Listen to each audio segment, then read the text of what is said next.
Il y a toujours des gens pour dire à chaque fois qu'il y a une vidéo, oui, bon, ça arrive rarement, attention, ne généralisons pas, la plupart du temps, ça se passe bien.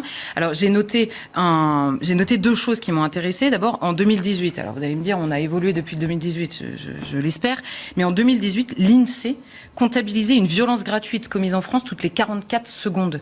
Toutes les 44 secondes en France. Et c'était le pleine époque. On a encore un ministre de la Justice qui nous disait derrière que la sécurité était essentiellement un sentiment, en tout cas que l'ensauvagement n'existait pas. Une violence gratuite, ce qu'on appelle les violences gratuites toutes les 44 secondes, j'appelle ça un ensauvagement très clair. Bon, le deuxième exemple, il date de ce matin, pas 2018, c'est ce matin. Le maire de la ville à Comble-la-Ville, donc c'est la professeure, en l'occurrence, jetée à terre par un élève qui voulait sortir. Elle lui dit « tu sors pas » et il la jette par terre en ouvrant la porte. Le maire de la ville interviewé dit cette phrase, c'est un établissement, en parlant du lycée dans lequel ça s'est passé, c'est un établissement ordinaire qui fonctionne tout à fait normalement. C'est le relativisme en fait, c'est-à-dire que oui ça arrive, mais c'est complètement isolé.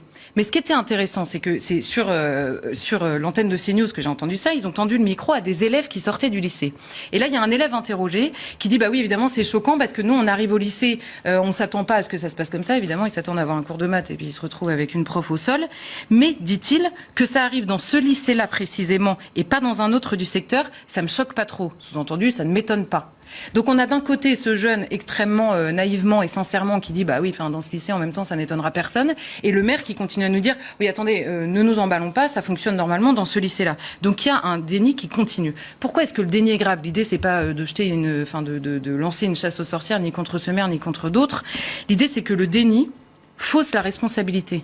On passe son temps à porter la responsabilité sur des gens qui ne la méritent pas. La société, la discrimination, tout ce que vous voulez. Or, les premiers responsables des violences qui sont commises, ce sont les personnes qui commettent ces violences. On oublie systématiquement de le rappeler.